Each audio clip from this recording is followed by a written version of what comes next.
There's something about performing that takes you out of yourself and takes you beyond yourself.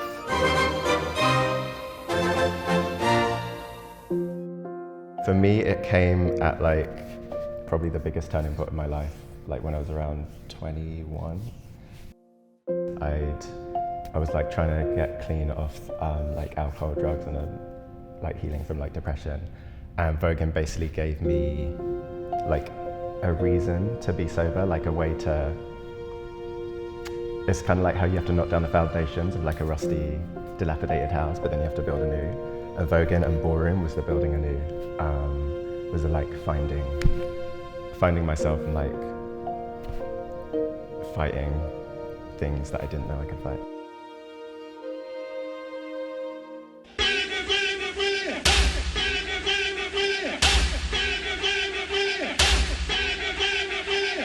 So Ballroom, or Vogue as it's commonly known, kind of originates and dates back from the 1960s in Harlem, New York.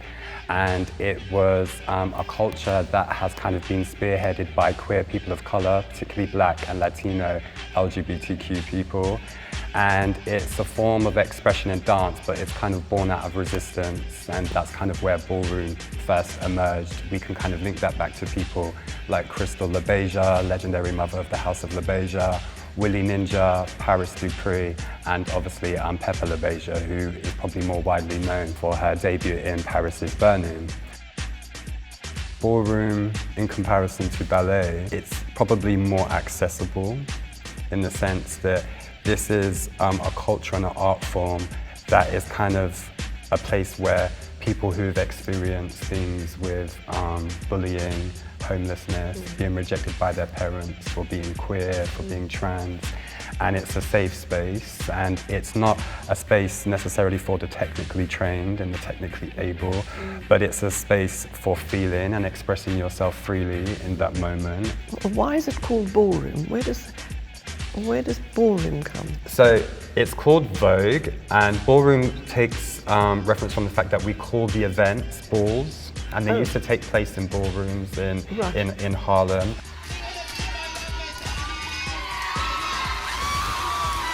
It's so weird being in such a beautiful place like this because it's so far away from the places that we have our balls. We have balls in community centres, church halls, basement clubs. Yeah, it's a huge contrast. There's 3 or 4 main styles. There's underlying themes for all of them. It's precision, grace, poise, lines. It's a bit of a few things like martial arts, obviously from the name, Vogue magazine. So it's model poses, which are again playing with lines and angles to create shapes with the body. And also Egyptian hieroglyphs. So it's kind of about pushing your body to the extreme and reaching. It's like a reaching for something outside of yourself. Gesturing to something outside of your physical body. So do you discover what is your forte, what you're best at, and then you give yourself to that? It's sort of, like you're saying, ballroom's kind of a balance with kind of trying to have fun and trying to have discipline, of doing things deliberately and then it just happening while you're out on the floor. But even if you're not a dancer and your talent isn't dancing, there's other categories. And often people will come into Ballroom saying, I want to walk Vogue Femme, which is a very high energy movement category. And they haven't necessarily got what it's going to take to excel in that category. And it's then down to us, the house fathers, the leaders, to say that's not for you, but we think you'd be great walking down the runway and being a runway diva and wearing fabulous clothes, and we think you'd be able to do that. So it doesn't matter what your intention is. When you come into the space, people will quickly tell you what you need to be doing. This is why I love Ballroom, because it is really inclusive and there is a space for everyone. If you're not, really technically able and, your posture isn't great and you can't do all the poses, but you want to be involved, there is a space for you. I think in terms of ballet, the thing that's can't be all-inclusive about it is body shape. In order to be able to create the movements that you have to as a ballet dancer, you need certain equipment. So it's really like having a particularly finely tuned instrument.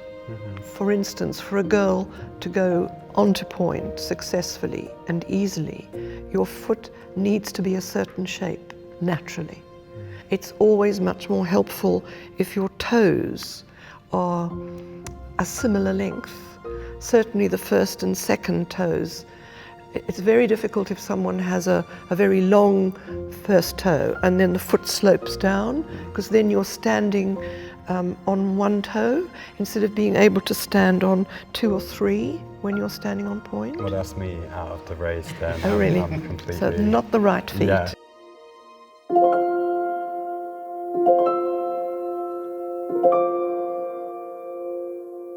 That's one of the great things, and I said for me, I think that's what keeps me so in love with ballroom, is just seeing everybody from all walks of life being able to have that moment on the floor and to feel empowered and to be vulnerable. Well, you know, I think actually you've really said it. So I think that you would have to call ballet a category.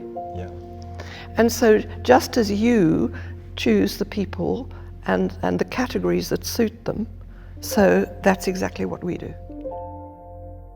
But what about the things also that we can see? So do you ever think it is conceivable or likely that in our lifetime now that we would see a black trans person on the stage at the Royal Opera House as part of the... If they could dance the way they need to dance in order to be in the category of ballet dancer, yeah, of course I can.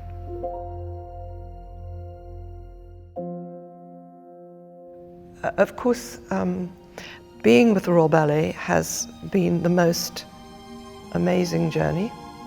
I have travelled the world with the company.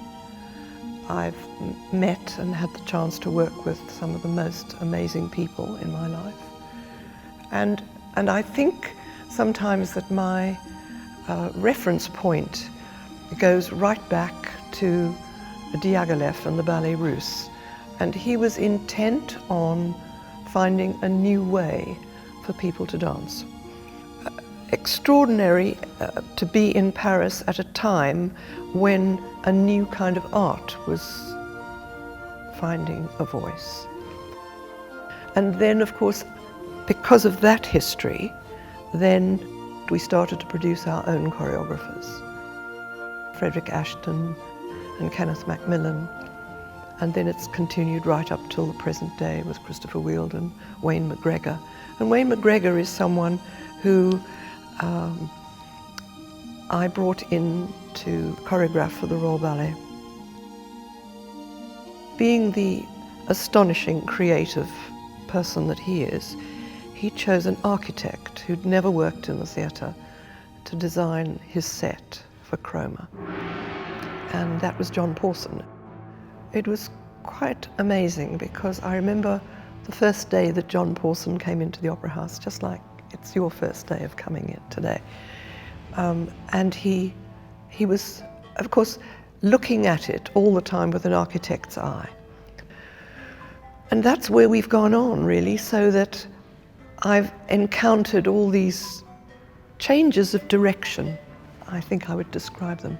It's not like you follow one line, but you take a little diversion and then you come back to the main line again, and then another completely different way of working. So I think that, you know, by people being amazingly brave and inviting untried people into a new world, suddenly you find something quite amazingly different. So I think for all of us who are involved in exploring new territory all the time, it's just so exciting.